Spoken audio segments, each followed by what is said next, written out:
Hey everybody.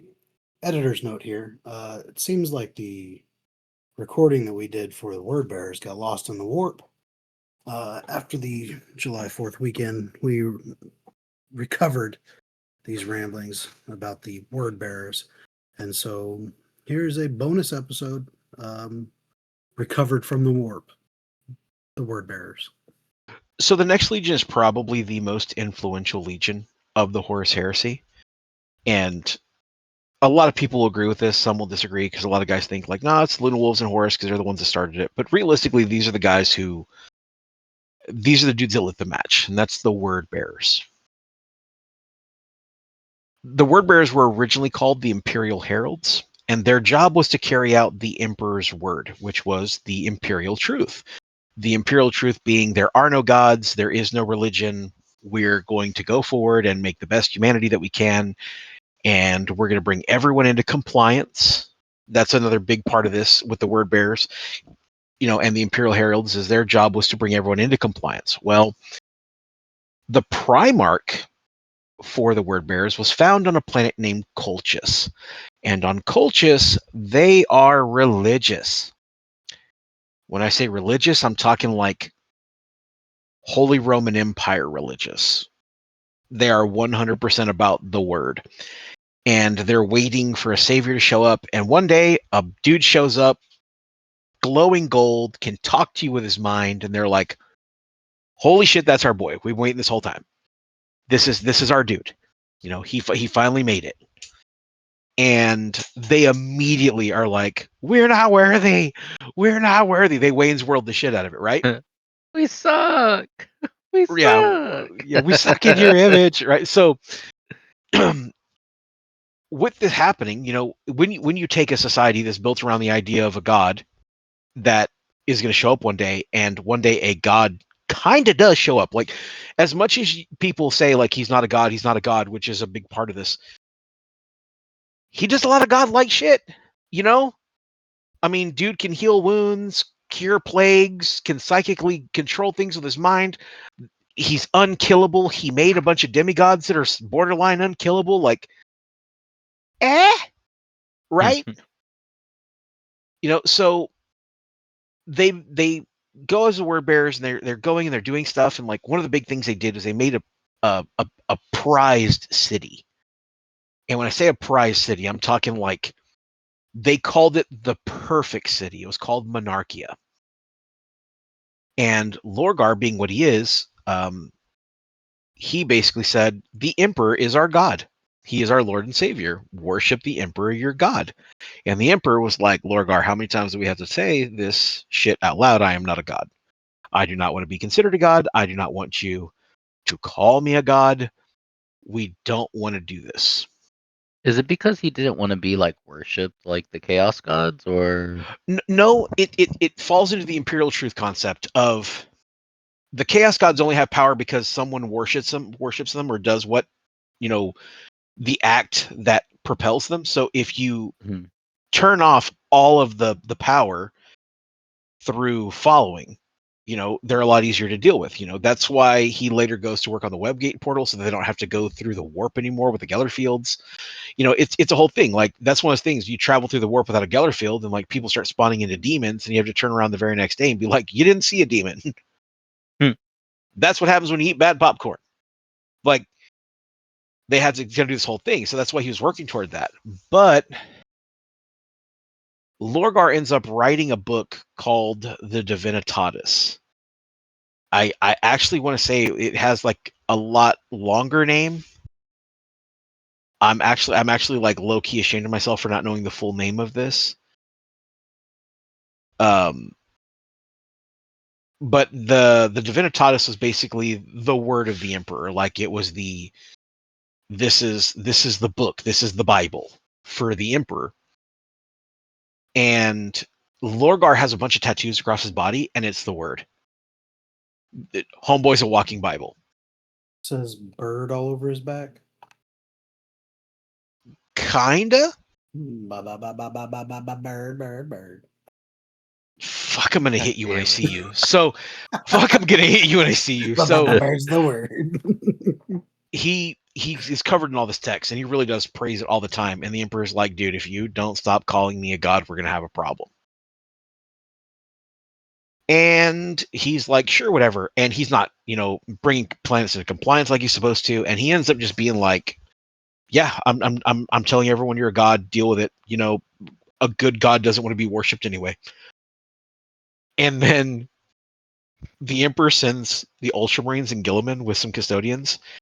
And he says, hey, that perfect city that he has with like me as a god and everything? They're like, yeah. They're like, fucking level it. Give everyone some time to leave, and then after that, level it. I do not want that shrine to my godhood to exist anymore. After the Ultramarines raise Monarchia, Lorgar goes on a quest to find real gods. His mentality is, if the Emperor is a god, and I know he's a god, that means there have to be other gods that want to be worshipped that will be worthy of worship. He takes the word bearers and they make a pilgrimage to the Eye of Terror. Now, I know I'm going a lot more in depth on this than I do other legions because it's needed to cover some other things in the storyline.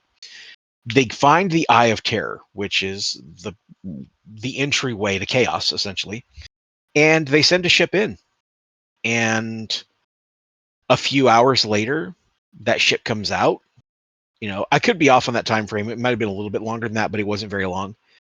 And he's like, "What'd you guys find?" And there's like 100 survivors left, and they're like, "We've been in there for years. This What the the fuck?" beginning of Event Horizon. Kind of, yes. It's very Event Horizon, right? Like, dude, we've been in there for months. And he's like, "What happened?" He's like, "We ate each other. We had to eat each other to survive. We were dying.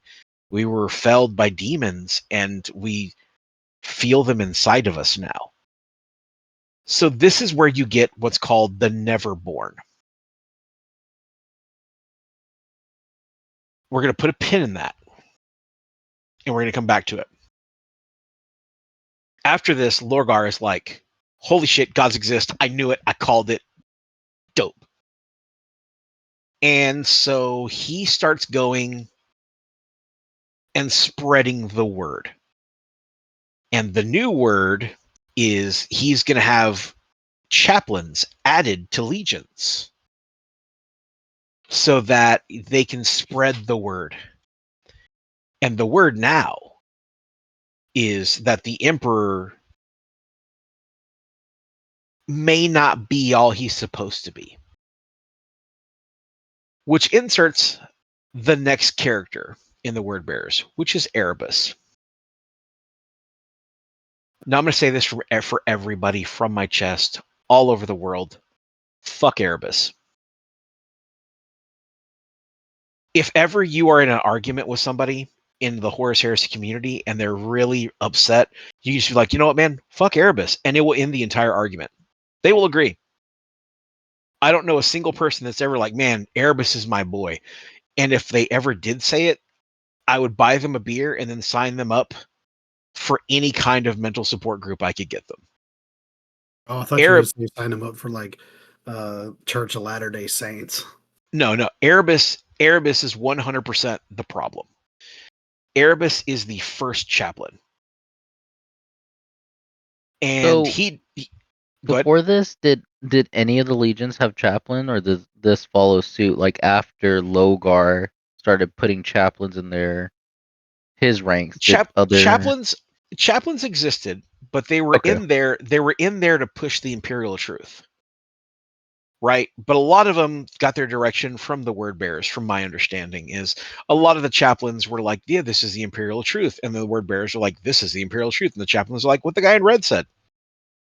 And so, yeah, like so they really did have a lot of power over the way the imperial truth was projected, and this turned into a full following, right? And this following later turns into Horus being brought onto a planet and wounded with a very special blade that Erebus stole from another race to do another. Like, Erebus is the fucking problem, dude. I cannot explain how much he's the problem. If I did an episode about word bearers, I would have to give at least an hour to Erebus and his bullshit. Guarantee it. He is a huge pivot point for why everything goes so badly so fast. Is he just stupid? Or did he know what he was doing? No, he 100% knew, right? And this is where, like, you have like the Book of Lorgar. He memorized the Book of Lorgar, and he was like, "Yeah, man, the Book of Lorgar, it's dope." And then when the Emperor was like, "None of that," he's like, "What if we write a book about these new people?" And Lorgar was like, "Yes, yes, yes, yes." So here's the crazy part: the first edit of the book, which was the Lectitio Divinitatis. Yeah, Gabe's brain's working again. The Lectitio Divinitatis was the original iteration of Lorgar's book that said that the Emperor was a god. Funny story, it is the same book that everyone was like, it's taboo to have it, but now in the 40K, it's the gospel that it works. So Lorgar technically did his job to the like nth degree because he wrote both the Book of Chaos and the Book of the Imperium. Just chew on that. Yeah, but when they hooked up the Book of Chaos, they didn't say the magic words, so you know. Yeah, they didn't hit it with that bomb beady beady Oh, beady bomb bomb. I was talking about Klaatu, Barada, Nikto, but you know, the fucking good plug. Good plug. So Erebus is another high chaplain. Like, he's the high chaplain, and he also was from Colchis, so he's really about that indoctrination. He's also covered in script and carries the book everywhere. Um, he's also one of the first people that learns, like, hey, if I try really hard, I can summon demons. So, gameplay wise, Lorgar and Erebus are some of the guys who can summon demons for real. Now, a lot of people would ask, like, oh, yeah, well, Lorgar was like a Primarch. He should have had, like, someone teaching him, like, how to actually do stuff. And that brings us to the next character, which is Corphaeron. Corphaeron, also known as the Dark Cardinal, is the foster father of Lorgar and was his spiritual advisor on Colchis. He's the guy who told him this is what it's like to be a good person, to be a humble person, to do all of this and blah blah blah. He later, when he was converted into an Astartes after the Emperor found Lorgar and everything else, because these guys, unless you're Angron, you're allowed to recruit from your home planet. He brought this guy in as an Astartes and named him as the Keeper of Faith for the Legion. I can't stress this enough. Word bearers are basically battle Catholics that went to demonhood. 100%. These are, the Templars of old, crazy nth degree. Now, things to know about Corphaeron. He's not the bad guy in the story, but he is that guy who, like, he's a dude who's going to show up to Thanksgiving and be like, they're putting stuff in the water to turn the frogs gay, but he means it. Right? Like, he's about the faith. That's the problem. He's really, really about it. Where a lot of the word bearers are like, yeah, the faith is great. The faith is great. Corphaeron was just like, the faith is all there is. Neat. That guy needs an aspirin, right? The rest of the Legion there for a while is even like, he's a little over the top.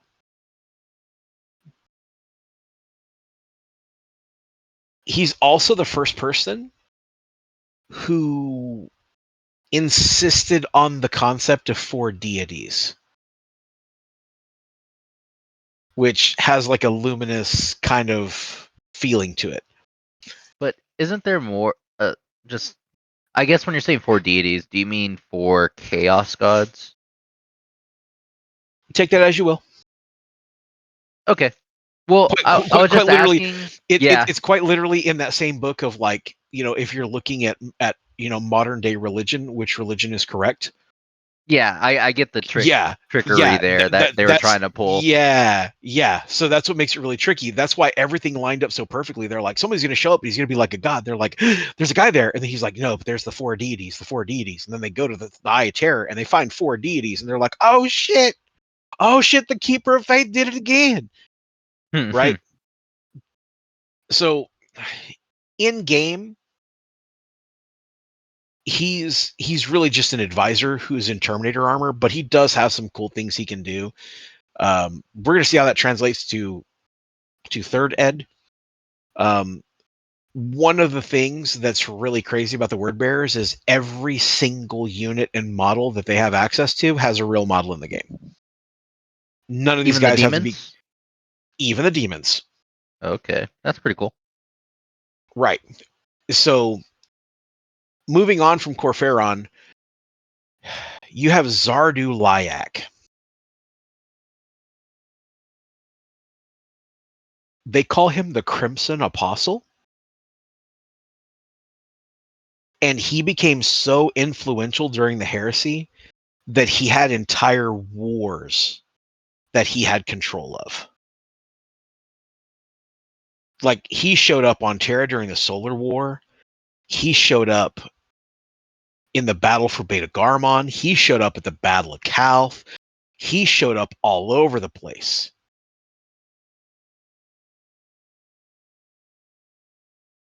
And what's super crazy about Zardu Lyak is he later became one of the Neverborn. Neverborn are the guys that have the demons inside of them or feel like the demons are inside of them, right?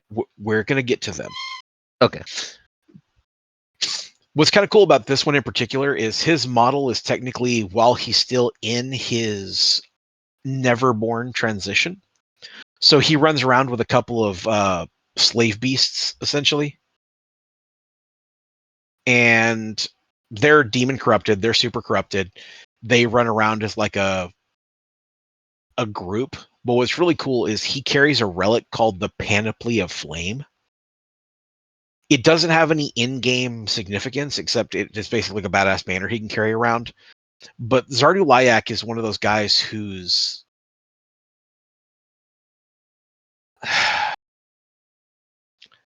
he's not accepted as like a super crazy like person in the story outside of the word bearers. Like, he is everywhere and he's in a lot of battles and he's very influential to the word bearers, but outside of the word bearers, they're like, who the fuck's this guy? It's like all the word bearers, though. No. So we're gonna get to the next one. The next guy down the list is my boy Argel Tall. Argel Tall is the only word bearer that Gabe likes. Argel Tall was a borderline loyalist. He was best friends with a custodian, but when they went to the Eye of Terror and they came out, he was one of the guys who became the Neverborn. And they eventually morphed into creatures known as the Gal Vorbak. This is also what Zardu Lyak turns into, is the Gal Vorbak. Crazy part about the Gal Vorbak is they're basically demons that are hosted inside of Astartes so that they can leave the warp and exist in real time, but they also can't exist without the Astartes. So they kind of have like this symbiosis where one can't exist without the other now, and one helps the other. So the Gal Vorbak slowly turn into like these armor-clad demons with overgrown hands or spiky arms and like bolters coming out of their hands. They become some of the very first mutated Astartes. To convey this game side, both Argel Tall and the Gal Vorbak have what are called demonic talons. They Dude, look so fucking sick. They're flesh grinders, dude. They are flesh grinders. I actually painted a whole army of them that you guys know about that I'm raffling off at the Lake Hammer event this year. They're so fun to play with because they just get to a unit and you're like, do you want me to actually roll or do you want to pick them up? If I touch you with them, they die, right? They're fun So to play with. could they But handle the suzerain? oh, dude, in their sleep. They got to In get their past that gun line, though. in their sleep. Yeah, Yeah. they See, gotta get through Christian knows what's up. that gun line. Yeah, Christian knows what's up. Like, I see you brought kitty paws to a gunfight. So, they're actually they're part of a chapter in the Word Bearers called the Serrated Sun.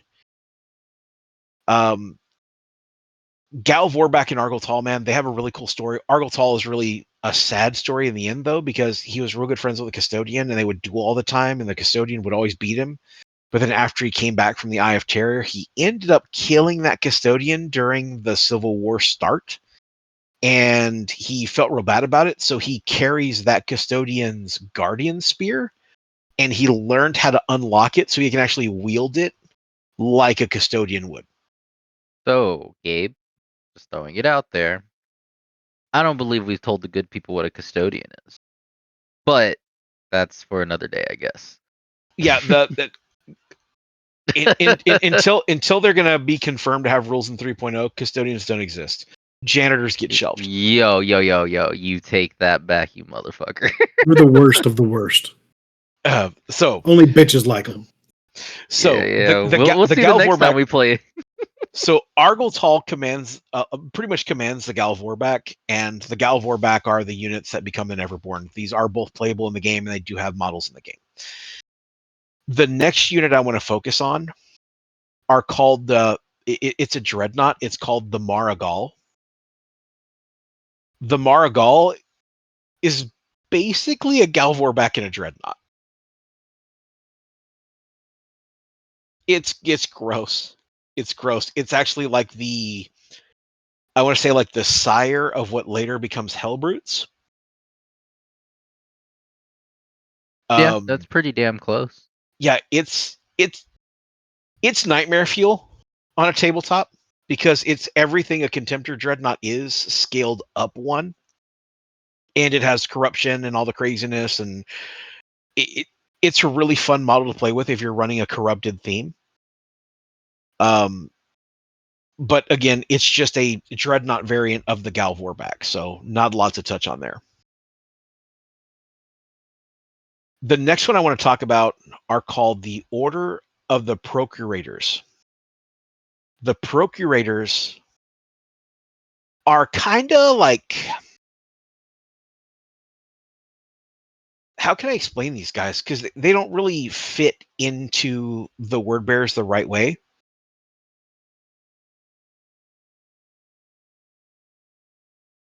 They're super strong, but they don't really have a big linchpin in the story. Their main call to glory, like their main, like, hey, this is what we do, is they're flesh harvesters, which is really, really gross. Are they like the apothecaries for word bearers? No. They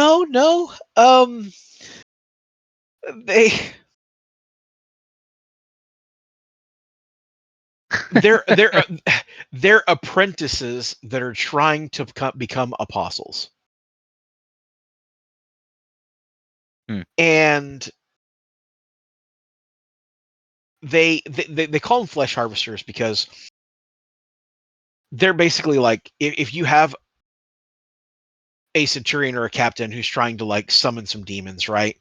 The procurators are going to be the ones like standing around the circle, like da da da da da da da da da da.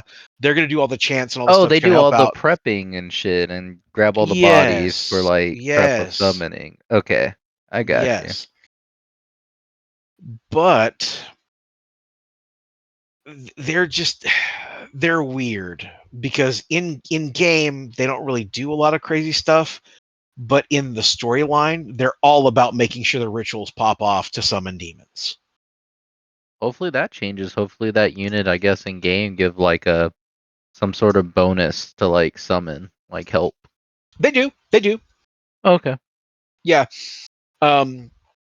They 100% do that, and they can't join anybody because they have like their own mission they're trying to complete. But not a lot to talk about them, story wise, because they're really not. They're not one of those guys that pop out of the page in the books. They're kind of small, but they are a playable unit in the game, and you can basically kit bash any unit to be one of them. They do have apothecary rules, though. They do have a Narthasium on the main procurant, so they are kind of an apothecary to themselves.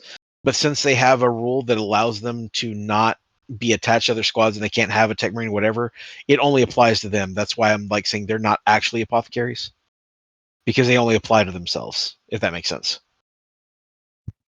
Yep. All right.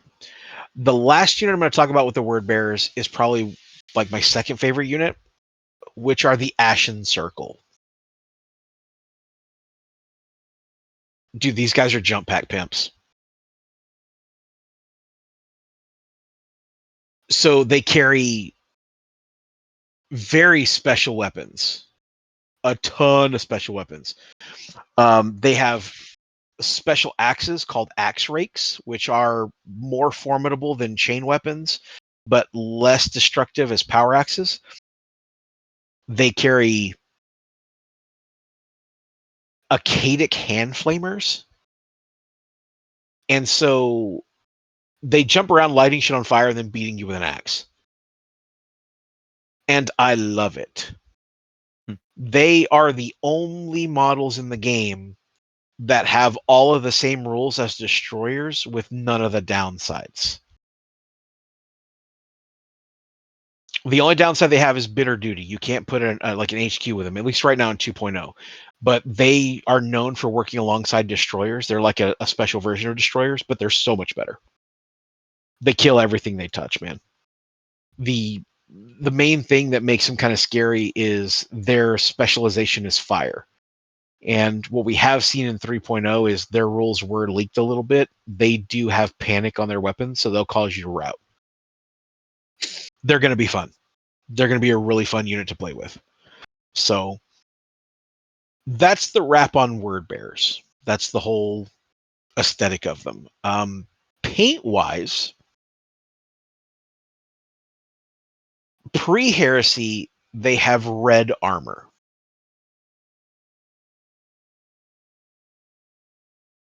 Actually, I take that back.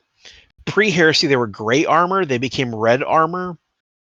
During the heresy, you only ever see them in red. Like, no one's ever painted a gray word bearers army that I've seen.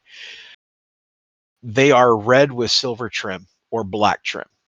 And their logo is what sets them apart of everybody else. It's a book on fire.